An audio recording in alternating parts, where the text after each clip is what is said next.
ನೋಡಿ, ಸಂಚಾರಿ ಪೊಲೀಸರು ಒಂದಷ್ಟು ನಿಯಮಗಳನ್ನ ತಪ್ಪದೆ ಪಾಲನೆ ಮಾಡಲೇಬೇಕು ಅಂತ ಈ ಹಿಂದೆ ಕೂಡ ಒಂದಷ್ಟು ನಿಯಮಗಳನ್ನ ಜಾರಿ ಮಾಡಿತ್ತು ಗೃಹ ಇಲಾಖೆ. ಈ ನಿಯಮಗಳನ್ನ ಪಾಲನೆ ಮಾಡಿದ್ರ ಸಂಚಾರಿ ಪೊಲೀಸರು ಇಲ್ಲ. ಒನ್ಸ್ ಅಗೇನ್ ಮಂಡ್ಯದಲ್ಲಿ ಇದೇ ಸಂಚಾರಿ ಪೊಲೀಸರ ಎಡವಟ್ಟಿಗೆ 3 ವರ್ಷದ ಪುಟ್ಟ ಕಂದಮ್ಮ ಬಲಿಯಾಯಿತು. ಟ್ರಾಫಿಕ್ ಪೊಲೀಸರಿಂದ ಮಂಡ್ಯದಲ್ಲಿ 3 ವರ್ಷದ ಕಂದಮ್ಮ ಸಾವನ್ನಪ್ಪಿರುವ ಬಳಿಕ ಈಗ ಸಕಾರಣ ಇಲ್ಲದೆ ರಸ್ತೆಯಲ್ಲಿ ವಾಹನ ತಡೆಯೋ ಹಾಗಿಲ್ಲ ಅನ್ನುವಂಥ ನಿಯಮ ಡಿಜಿಪಿ ಡಾಕ್ಟರ್ MN ಸಲೀಂ ಅವರು ಹೊಸ ಮಾರ್ಗಸೂಚಿಯನ್ನ ಪ್ರಕಟ ಮಾಡಿದ್ದಾರೆ. ಕಣ್ಣಿಗೆ ಕಾಣುವ ನಿಯಮ ಉಲ್ಲಂಘನೆ ಇದ್ರೆ ಮಾತ್ರ ತಪಾಸಣೆ ಮಾಡಬೇಕು. ಹೈವೇಗಳಲ್ಲಿ ಜಿಗ್ಜಾಗ್ ಮಾದರಿ ತಪಾಸಣೆಗೆ ಡಿಜಿಪಿ ಅವರು ಬ್ರೇಕ್ ಹಾಕಿದ್ದಾರೆ. ರಸ್ತೆಯಲ್ಲಿ ದಿಢೀರ್ ಅಂತ ಅಡ್ಡ ಹೋಗಿ ತಪಾಸಣೆ ಮಾಡೋ ಹಾಗಿಲ್ಲ. ಇಂಥದ್ದೊಂದು ಪ್ರಮುಖ ಆದೇಶ. ದ್ವಿಚಕ್ರ ವಾಹನ ಹಿಂಬದಿ ಸವಾರನ ಎಳೆಯದಂತೆ ಮನವಿ ಮಾಡಿಕೊಳ್ಳಲಾಗಿದೆ. ವೇಗವಾಗಿ ಬರುವ ವಾಹನಗಳನ್ನ ಓಡೋಡ್ ಹೋಗಿ ಹಿಡಿತಾರಲ್ಲ, ಆ ತರ ಕೂಡ ಮಾಡೋ ಹಾಗಿಲ್ಲ. ಅದು ಖಡಕ್ ಸೂಚನೆ. ಬೈಕ್ ಸ್ಕೂಟರ್ಗಳ ಕೀ ಕಿತ್ತುಕೊಳ್ಳದಂತೆ ಡಿಜಿಪಿ ಖಡಕ್ ಸೂಚನೆ ಕೊಟ್ಟಿದ್ದಾರೆ. ಭವಿಷ್ಯದಲ್ಲಿ ಮಂಡ್ಯದ ಮಾದರಿ ರಿಪೀಟ್ ಆಗಬಾರದು ಅನ್ನುವಂತಹ ಸೂಚನೆ ನೀಡಲಾಗಿದೆ. ನೋಡಿ, ಇದು ಮಂಡ್ಯದಲ್ಲಿ ಮೊದಲಲ್ಲ.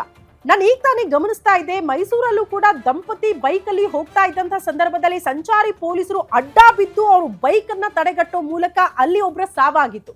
ಆಗಲೇ ದೊಡ್ಡ ಮಟ್ಟದ ಆಕ್ರೋಶ ವ್ಯಕ್ತವಾಗಿತ್ತು. ಆಗಲೇ ಒಂದಷ್ಟು ನಿಯಮಗಳನ್ನ ಸಂಚಾರಿ ಪೊಲೀಸರಿಗೆ ಜಾರಿ ಮಾಡಲಾಗಿತ್ತು. ಇಂಥ ನಿಯಮಗಳನ್ನ ಕಡ್ಡಾಯವಾಗಿ ಪಾಲನೆ ಮಾಡಬೇಕು ಅಂತ. ಹೈವೇಯಲ್ಲಿ ನೀವು ಓಡೋಡ್ ಹೋಗಿ ಹಿಡಿತೀರಿ ಅಂತ ಆದ್ರೆ ಹಾಗೆ ಮಾಡಬೇಡಿ. ಜೊತೆಗೆ ಯಾರೋ ಅರ್ಜೆಂಟ್ ಆಗಿ ಹೋಗ್ತಿದ್ದಾರೆ ಅಂದ್ರೆ ಆ ಬೈಕ್ ಕೀಯನ್ನ ಕಿತ್ಕೊಳ್ಳೋದು, ಅವ್ರನ್ನ ಅಡ್ಡಗಟ್ಟಿ ಅಲ್ಲೇ ನಿಲ್ಸೋದು, ತುಂಬಾ ಎಮರ್ಜೆನ್ಸಿ ಕೇಸಸ್ ಇರುತ್ತೆ.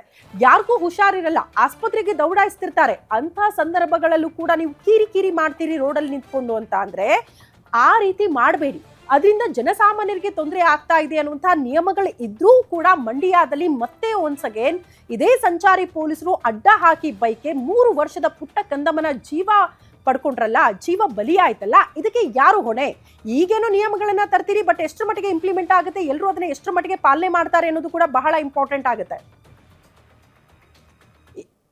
ಈ ಬಗ್ಗೆ ಮತ್ತಷ್ಟು ಡೀಟೇಲ್ಸ್ ಅನ್ನ ಕೊಡ್ತಾ ಹೋಗ್ತಾರೆ ಪ್ರಿನ್ಸಿಪಲ್ ಎಡಿಟರ್ ರವಿ ನಾರಾಯಣ್ ಅವರು ದೂರವಾಣಿ ಸಂಪರ್ಕದಲ್ಲಿದ್ದಾರೆ. ರವಿ ನಾರಾಯಣ್, ಸದ್ಯ ಈ ಹಿಂದೆ ಕೂಡ ಸಂಚಾರಿ ಪೊಲೀಸರು ಒಂದಷ್ಟು ನಿಯಮಗಳನ್ನ ಚಾಚು ತಪ್ಪದೆ ಪಾಲನೆ ಮಾಡಲೇಬೇಕು ಅನ್ನುವಂತ ಆದೇಶ ಇದ್ರೂ ಕೂಡ ಅದನ್ನ ಮೀರಿ ಮಂಡ್ಯದಲ್ಲಿ ಮತ್ತೆ ಸಂಚಾರಿ ಪೊಲೀಸರ ವರ್ತನೆ 3 ವರ್ಷದ ಕಂದಮ್ಮ ಬಲಿಯಾಯಿತು. ಈಗಿರುವಂತಹ ನಿಯಮ ಏನು, ಯಾವ ರೀತಿ ಇದನ್ನ ಇಂಪ್ಲಿಮೆಂಟ್ ಮಾಡೋದಕ್ಕೆ ಸಿದ್ಧತೆಗಳಾಗ್ತಾ ಇದೆ ಅಂತ?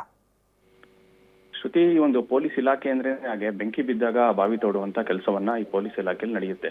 ಯಾಕೆಂದ್ರೆ ಇವತ್ತು ಕಳೆದ ವಾರವಷ್ಟೇ ಮಂಡ್ಯದಲ್ಲಿ 3 ವರ್ಷದ ಮಗು ಒಂದು ನಾಯಿ ಕಚ್ಚಿದಂತ ಸಂದರ್ಭದಲ್ಲಿ ಆ ಮಗುನ ಆಸ್ಪತ್ರೆಗೆ ಕರ್ಕೊಂಡು ಹೋಗೋ ಟೈಮಲ್ಲಿ ಪೋಷಕರ ಗಾಡಿನ ತೆಗೆದು ಆ ಒಂದು ಮಗು ಕೂಡ ಸಾವನ್ನಪ್ಪಿತ್ತು. ಈ ಒಂದು ಪ್ರಕರಣಕ್ಕೆ ಸಂಬಂಧಪಟ್ಟಾಗೆ 3 ಪೊಲೀಸ್ ಕಾನ್ಸ್ಟೇಬಲ್ ಕೂಡ ಸಸ್ಪೆಂಡ್ ಆಗಿದ್ರು. ಆದ್ರೆ ಈಗ ಒಂದು ಗೈಡ್ ಲೈನ್ ರಿಲೀಸ್ ಆಗಿದೆ. ಏನು ಅಂತಂದ್ರೆ ಇದು ಕಳೆದ 10 ವರ್ಷಗಳಿಂದನೂ ಕೂಡ ಈ ಒಂದು ಗೈಡ್ ಲೈನ್ ಇದೆ.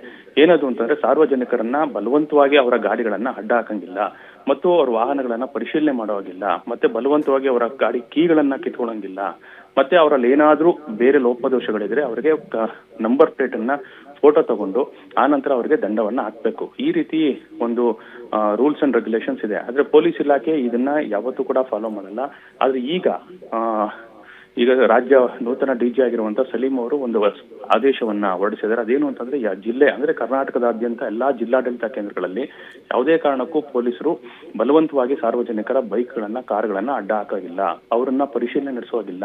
ಅವರು ಒಂದು ವೇಳೆ ಒಂದು ಟ್ರಾಫಿಕ್ ವೈಲೇಷನ್ಸ್ ಗಳನ್ನ ಮಾಡಿದ್ರೆ ಅಂತವ್ರಿಗೆ ದಂಡವನ್ನ ಹಾಕ್ಬೇಕು. ಅದು ಬಿಟ್ರೆ ಗಾಡಿಯನ್ನ ಅಡ್ಡ ಹಾಕೋದು, ಅವ್ರ ಕೀಗಳನ್ನ ಕಿತ್ಕೊಳ್ಳೋದು ಮಾಡಾಗಿಲ್ಲ ಅಂತೇಳಿ ಈಗ ಒಂದು ಹೊಸ ಒಂದು ರೂಲ್ಸ್ ಅನ್ನ ಕೂಡ ಈಗ ಎಲ್ಲಾ ಜಿಲ್ಲಾ SP ಗಳಿಗೆ ರವಾನೆ ಮಾಡಿದ್ದಾರೆ. ಶ್ರುತಿ, ಓಕೆ ರವಿ, ನಾವು ಗಮನಿಸಬೇಕು, ಗ್ಯಾರಂಟಿ ನ್ಯೂಸ್ ಅಲ್ಲಿ ಅತಿ ದೊಡ್ಡ ಅಭಿಯಾನ ಮಾಡಿದ್ವಿ, ಪೊಲೀಸರೇ ಈ ಸಾವು ನ್ಯಾಯವೇ ಅಂತ. ಮೋಸ್ಟ್ಲಿ ಆ ಅಭಿಯಾನಕ್ಕೆ ಸಂದ ಜಯ ಅಂತ ಭಾವಿಸಬಹುದಾ ಈಗಿನ ಗೈಡ್ಲೈನ್ಸ್ ಅನ್ನ?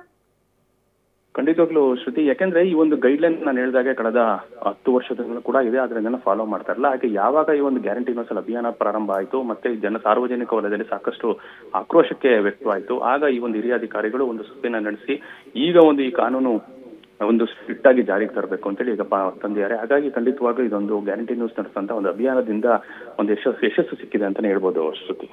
ಓಕೆ ರವಿ, ಧನ್ಯವಾದಗಳು ತಮ್ಮೆಲ್ಲ ಮಾಹಿತಿಗೆ. ಒಟ್ಟಿನಲ್ಲಿ ಗ್ಯಾರಂಟಿ ನ್ಯೂಸ್ ಯಾವಾಗ 3 ವರ್ಷದ ಪುಟ್ಟ ಕಂದಮ್ಮ ಸಂಚಾರಿ